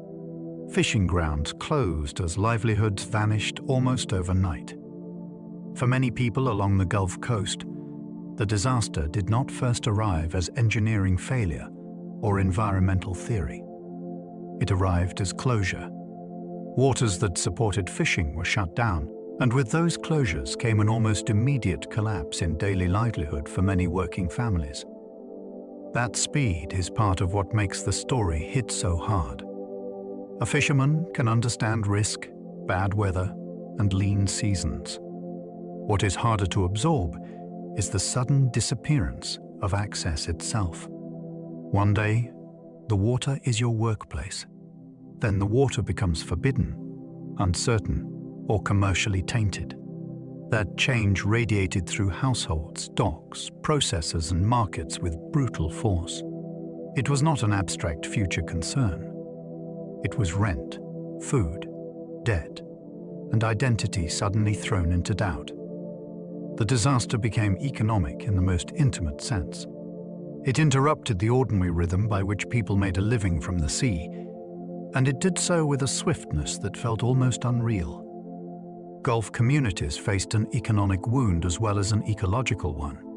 The Deepwater Horizon story is often told through oil, wildlife, and engineering, but the human geography of the Gulf reveals another layer. Coastal communities faced damage that was both environmental and economic, with each side deepening the other. When beaches were threatened, tourism suffered. When waters were closed or feared, seafood businesses struggled. When uncertainty spread, even people not directly covered in oil could find their income shaken. That overlap is what makes the event so historically rich. The disaster did not divide neatly into nature on one side and society on the other. It moved through both at once. Marshes and balance sheets could both bear its mark. A hotel owner, a deckhand, a restaurant worker, and a bait supplier might all feel the spill differently, yet all were touched by the same offshore rupture. The Gulf became a lesson in how ecosystems and economies are entwined. Damage in one realm can quickly become damage in another. Oystermen, shrimpers, and charter crews all felt the disaster differently. One of the most revealing truths about the Gulf Coast is that it is not one uniform economy built on one uniform relationship with the sea. Different workers depend on different waters, seasons, species, and customers. That meant the spill landed unevenly. Oystermen, shrimpers, and charter crews all faced disruption, but not in identical ways. Oyster harvest depends on estuaries and reef systems with their own vulnerabilities. Shrimpers operate in a different rhythm of grounds, movement, and market conditions. Charter captains rely not only on fish, but on visitor confidence and the idea of a desirable trip. This variety matters because it turns the disaster into a mosaic rather than a single story. The same offshore blowout traveled through many livelihoods and changed shape as it went. Some losses were immediate. Some were reputational. Some were tied to habitat. Some were tied to fear and uncertainty. The Gulf did not suffer in one voice. It suffered in many distinct working voices. The spill struck a region already deeply tied to offshore drilling. What gives the disaster such bitter complexity is that it struck a coast already bound to the offshore industry in profound ways. The Gulf was not simply a victim standing outside drilling culture and watching harm arrive from afar. Many communities in the region were already economically linked to oil and gas through jobs, ports, fabrication yards, supply chains, and generations of offshore work. That meant the spill entered a place shaped partly by the very industry involved in the catastrophe. This complicates the story in a fascinating and human way. The same families who feared environmental ruin might also have depended on offshore wages. The same towns that supplied response crews and vessels could also feel anger toward the disaster's source. There was no easy division between those inside and outside the world of drilling. The Gulf lived with that industry long before the explosion. The tragedy therefore struck not a distant critic, but a region already deeply entangled with offshore ambition. The same waters that brought jobs also delivered devastation. There is a deep irony at the center of the Gulf story. The waters that sustained ports, fisheries, tourism, shipping, and offshore energy also became the pathway through which disaster spread. That irony gives the event much of its emotional force. The sea was not merely scenery or background. It was provider, workplace, tradition, and source of wealth. Then, through the same body of water, came oil, closures, fear, and loss. This reversal is what makes the history feel almost tragic in the classical sense. People were not harmed by a world wholly separate from their livelihoods. They were harmed through the very medium that had long supported them. The Gulf could nurture and wound through the same tides. That dual nature still lingers in the memory of Deepwater Horizon. It reminds us that environments tied to human prosperity can also carry human catastrophe with frightening efficiency. The water did not change its nature, but its meaning changed overnight. Wildlife rescue teams worked through oil, heat, and heavy public scrutiny. When people picture wildlife rescue during the spill, they often imagine a simple scene of care and recovery. The reality was far more demanding. Rescue teams worked in heat, on contaminated shorelines, and under intense public attention while trying to locate, capture, clean, transport, and assess animals affected by oil. Every step was difficult. A bird or turtle covered in oil is not only vulnerable, but frightened and hard to handle safely. Conditions could change by the hour as slicks moved, weather shifted, and new reports came in. At the same time, the world was watching and judging. People wanted miracles, and they wanted them quickly. That pressure matters because rescue work in a disaster is never purely symbolic. It is technical, exhausting, and emotionally draining. Teams had to balance compassion with triage and urgency with method. Their work revealed a painful truth. Saving wildlife in a catastrophe means entering the mess, not standing beside it. Sea turtles and seabirds became some of the disaster's most visible victims. Certain animals came to embody the spill in the public imagination, and among the most memorable were sea turtles and seabirds. They were visible in a way many other affected creatures were not. Birds resting on the water or flying low over slicks could become oiled quickly, which interfered with insulation, buoyancy, and normal behavior. Sea turtles faced danger in different ways, through contaminated waters, floating oil, and disrupted habitat use. These species mattered not only biologically, but emotionally. People recognized them. they carry symbolic weight. A pelican or a turtle in distress can transform an industrial disaster into something instantly personal for millions of viewers. That visibility gave the spill a powerful moral image. It was no longer only about valves, pressure, and offshore response. It was also about living creatures caught in a human-made crisis they could not understand or escape. Their presence turned environmental harm into something heartbreakingly legible to the public. Dolphins later showed troubling signs of long-term health damage.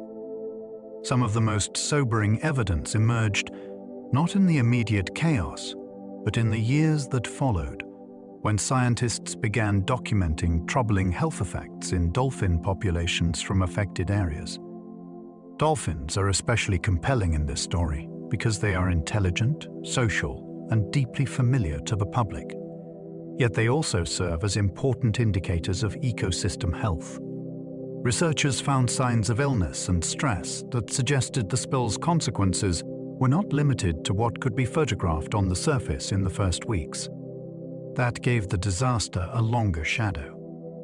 It implied that exposure could echo through bodies and populations well after headlines had faded. This kind of evidence changes the emotional rhythm of history. Instead of one sharp event followed by recovery, the spill becomes an unfolding biological story. The damage keeps speaking through animals that survive, but do not emerge unchanged. In that sense, the dolphins became witnesses to the Gulf's prolonged injury. Oil moved through food webs, not just across the water's surface. It is easy to imagine an oil spill as a surface event, something that spreads like a stain across visible water. Yet one of the more fascinating and unsettling truths is that oil also entered food webs, moving through ecological relationships rather than merely drifting as a slick. Tiny organisms can encounter contaminated particles. Small animals can consume those organisms. Larger predators can then feed on them in turn. This means the disaster was not only horizontal, spreading across the Gulf, but vertical, moving through living systems from one level to another. That idea gives the event a deeper biological complexity. Harm did not always arrive as a dramatic coating visible to the eye. Sometimes it traveled quietly through feeding, contact, and accumulation. This makes the spill harder to understand and harder to narrate, which is precisely why it is so compelling. The Gulf was not only stained on top, it was biologically entangled from within. Deep-sea habitats were hit in places few people ever think about. Much of the public attention focused on beaches, marshes, and wildlife seen near the surface, but the spill also affected deep-sea habitats in places that exist far outside ordinary human imagination. These were not postcard landscapes or tourist shores. They were cold, dark environments on or near the seabed, home to communities adapted to a world of pressure and near total darkness. The fact that these places were touched by the disaster adds a strange depth to the story, both literally and emotionally. Harm reached into ecosystems most people never picture when they think about the Gulf. That matters because it challenges the idea that environmental catastrophe is only about what washes ashore. The deep ocean is part of the living world too, even if it remains largely unseen. In the Deepwater Horizon story, the unseen mattered enormously. Damage extended downward into habitats that felt remote from everyday life, yet were no less real for being hidden. Some oil never reached beaches because it lingered beneath the surface. One reason the spill proved so difficult to understand is that not all of the oil behaved in the way people expected. Some did not simply rise, spread, and wash onto shore in obvious form. Instead, portions lingered beneath the surface, moving through the water column in ways that were harder to track and far less visible to the public eye. That hidden presence changed the whole meaning of the disaster. A beach can be photographed. A submerged contamination problem is more elusive. It escapes the dramatic clarity of blackened sand, yet it can still shape ecological outcomes in profound ways. This makes the event especially fascinating from a storytelling point of view. Part of the damage remained out of sight, which meant the Gulf carried secrets even while the world thought it was watching closely. The spill was not only what people could see from shore or helicopter. It also included what the water concealed beneath its surface. Plumes in the deep Gulf changed how scientists understood spill behavior. As researchers studied the disaster, they found evidence of deep underwater plumes, which altered how many scientists and observers thought about oil spill dynamics. Instead of imagining the event only as oil rising cleanly to the surface, they had to reckon with a more complicated picture in which material could remain suspended at depth and travel through the Gulf in less obvious ways. This discovery matters because it expanded the science of spills during the disaster itself. The event was not only a tragedy to be measured, it was also a lesson that forced understanding to evolve in real time. That is one reason Deepwater Horizon continues to fascinate people beyond history and policy. It changed knowledge. A catastrophe became a scientific turning point, revealing behavior that challenged simpler assumptions about where spilled oil goes and how it moves through marine systems. The Gulf was teaching, even as it was being wounded, and the lesson was unsettling. Marshes trapped oil in places that were painfully hard to clean. Marshes are among the most important landscapes on the Gulf Coast, rich in life and protective in function, yet they are also fragile and incredibly difficult to clean once oil gets into them. That contradiction gives this part of the story its force. Marsh plants, shallow channels, and soft sediments can trap contamination in ways that resist easy removal. A sandy beach may at least allow more straightforward cleanup methods. A marsh does not. Heavy machinery can cause more damage. Aggressive washing can worsen the harm. In some places, responders had to choose between imperfect options, knowing that intervention itself could injure the habitat further. This makes marsh contamination one of the most haunting chapters of the spill. The oil did not merely pass by. It lodged in living coastal architecture that the Gulf depends on. These wetlands were both vulnerable and vital, which meant every decision about cleaning them carried a painful sense of consequence.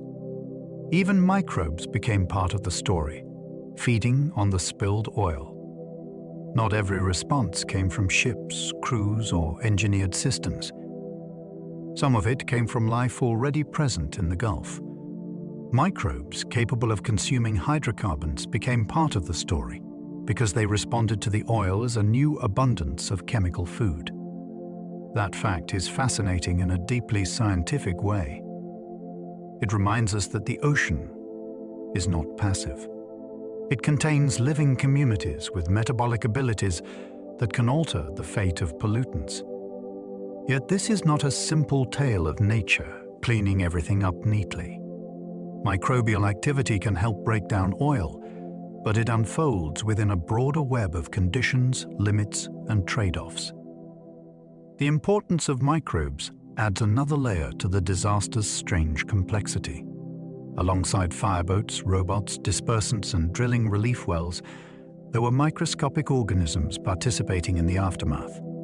The scale shifts from giant machines to invisible life, and somehow both belong to the same history of the spill. Nature responded, but not always quickly, and never without cost. One of the most honest ways to understand the aftermath is to resist both despair and easy reassurance.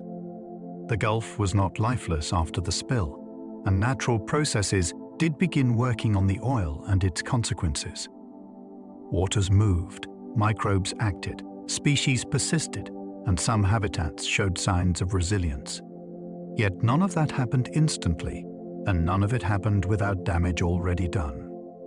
That balance is what makes the story linger. Nature is dynamic, but it is not magical.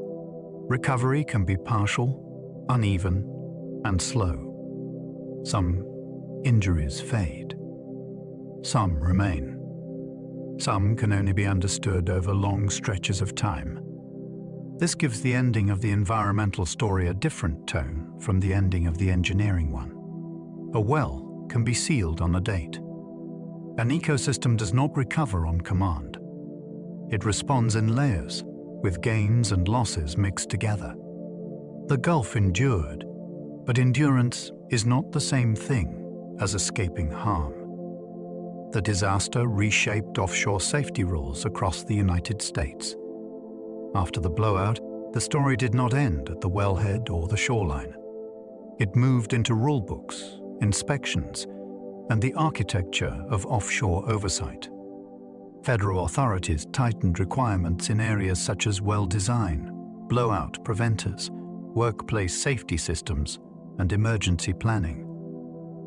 That shift matters because it shows how one disaster can continue working on the future long after the flames are gone.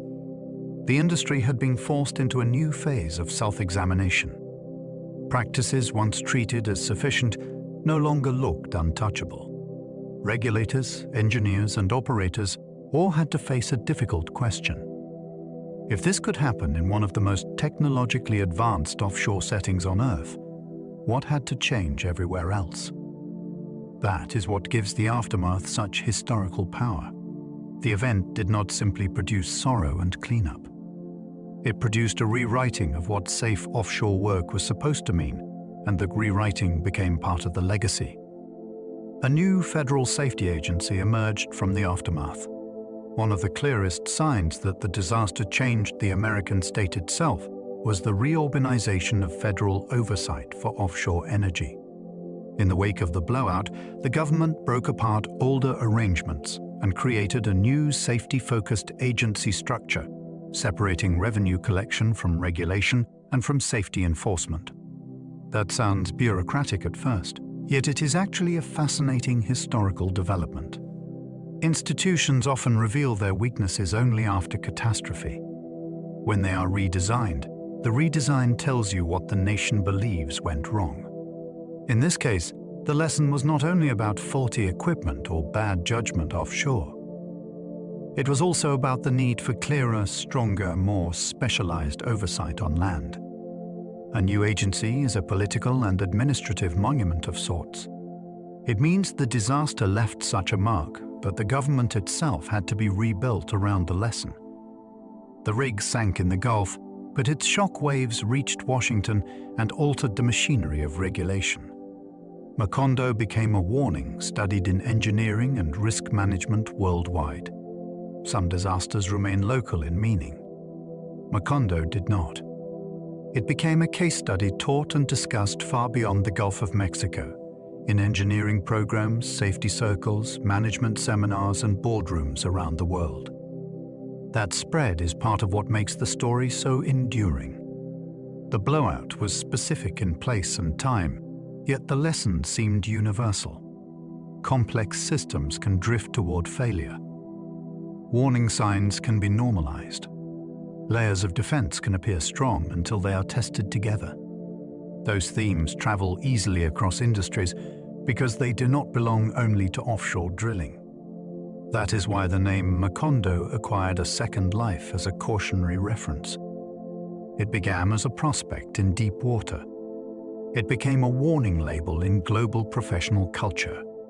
Engineers and risk specialists study such events because catastrophe condenses difficult truths into unforgettable form. Macondo became one of those forms, a modern parable told wherever people manage dangerous systems.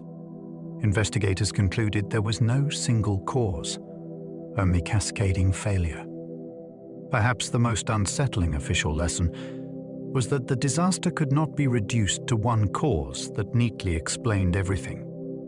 Investigators found a cascade. One weakness fed another. One bad outcome made the next barrier more important, and when that barrier faltered, the whole sequence accelerated.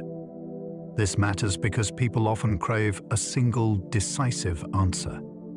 A broken part. One reckless order. One final mistake. Cascading failure denies that simplicity. It says the catastrophe was assembled through interaction, timing, and compounding vulnerability. That makes the story harder to summarize, yet much more revealing. Modern disasters often behave this way. They are not singular blows, but sequences, where each problem intensifies the next until the whole system tips. In the case of Deepwater Horizon, that pattern became central to its meaning. The event was not merely an accident with one source.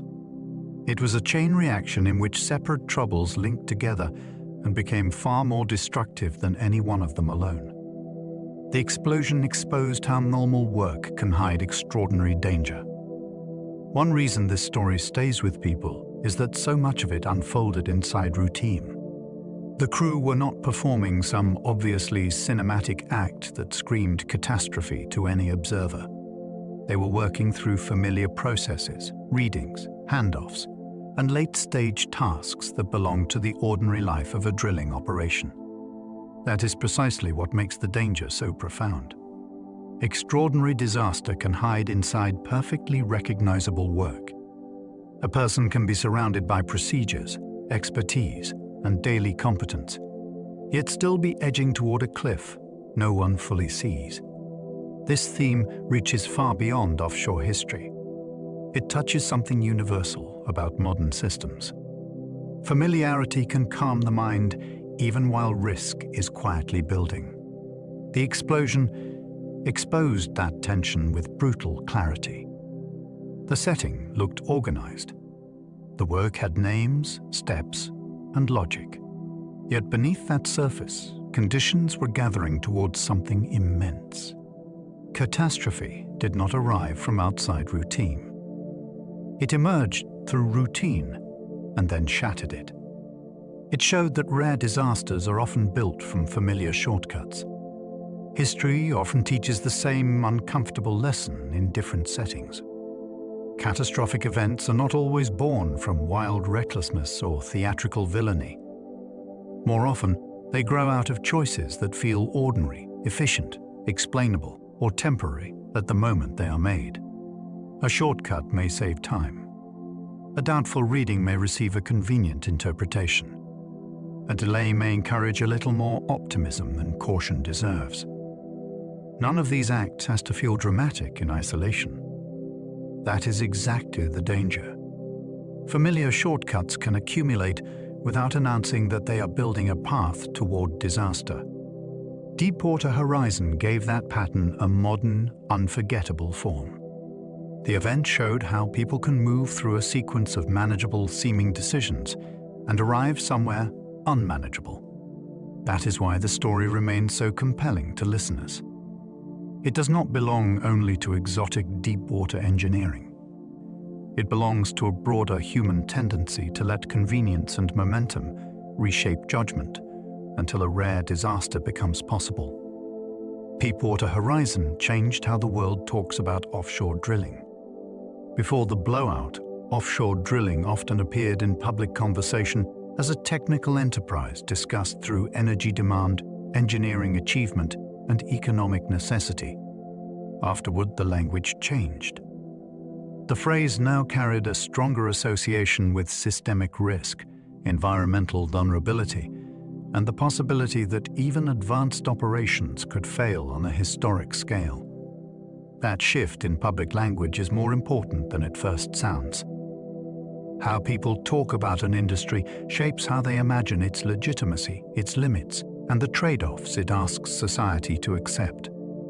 Deepwater Horizon altered that imagination. Offshore drilling could no longer be framed only as distant technical competence unfolding beyond the horizon. The horizon itself had become morally and politically charged. This gives the event a cultural legacy as well as an industrial one. It changed not only regulations and corporate practice, but vocabulary, instinct, and tone. After Macondo, offshore drilling entered public speech carrying a heavier sense of consequence than before. The names Macondo and Deepwater Horizon became modern industrial shorthand. Some names escape their original setting and become symbols. Macondo and Deepwater Horizon did exactly that. They stopped being only the names of a prospect and a rig and became shorthand for a larger kind of failure. To say them is to invoke not just one explosion, but a whole cluster of ideas about risk, oversight, deep water technology, human error, and environmental consequence. That transformation is historically fascinating because it shows how disasters condense into language.